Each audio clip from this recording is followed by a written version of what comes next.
Mga ka-poultry, welcome po sa ating poultry farm. Ito po yung kabuuan ng farm. Ito po yung source natin ng tubig kung saan nilalagay natin yung pump.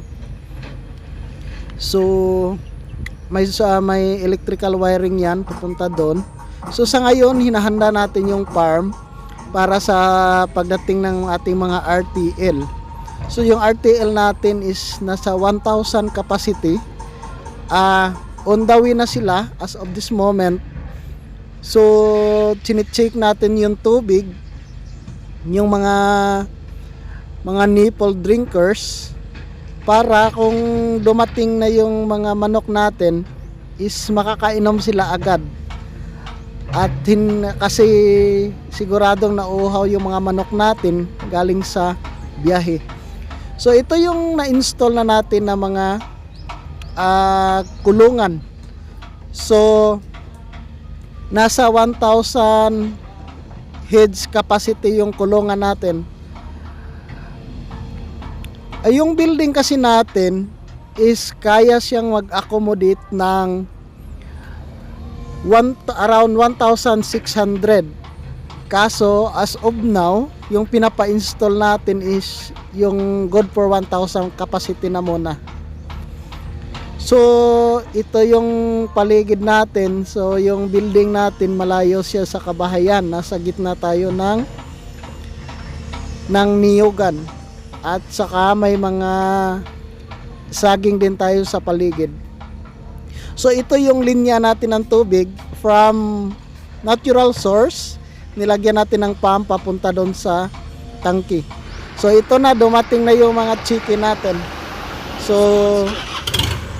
hinahanda na nila yung sasakyan para maibaba na nila yung mga manok. So isa-isa dadalhin nila yon sa kulungan.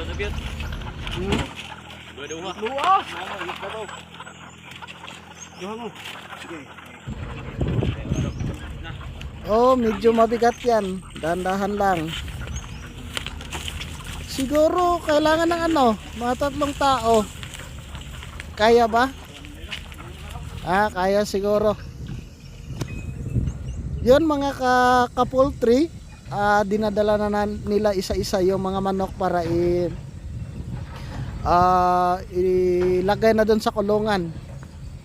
So after nun, ika-count natin yung dumating na mga manok kung tama ba sa bilang. So ito sa ngayon medyo mahirap papasok sa farm kasi hindi pa natin napagawa yung daanan. Hopefully by medyo makaluwag-luwag tayo, ipagawa natin yung kalsada para madiretso na sa building mismo yung ating tinatransport. Lalo na pag mag-start ng delivery ng mga feeds. Ito, binabalabawan nila yung mga manok. Dahan-dahan lang, dahan-dahan. Say hi!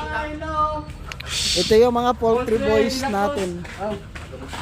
Roy. So sila yung tumutulong sa atin simula nung kinonstruct natin yung building. Ay di pa din isunod sa kulungan? Sa ngayon. Karon dayon? So dalawa din sa kanila yung poultry boys natin na magbabantay sa ating mga manok. Guys, sa mga nagbabalak na mag-start ng ganitong klase ng business, abangan po nyo sa susunod ko na YouTube video. I-discuss ko sa inyo kung magkano ang nagastos ko para dito sa 1,000 heads. Simula sa construction, sa pag-purchase ng mga RTL, yung preparation sa farm, yung mga farm facilities, lahat-lahat i-discuss ko sa inyo. So hihintayin natin hanggang matapos yung pagdala ng mga manok at mailagay na sa kulungan. At titingnan natin kung ano yung tagupat sa isa ka kuan. I-check natin yung mga manok at saka yung kulungan. Baka may mga problema tayong ma-encounter.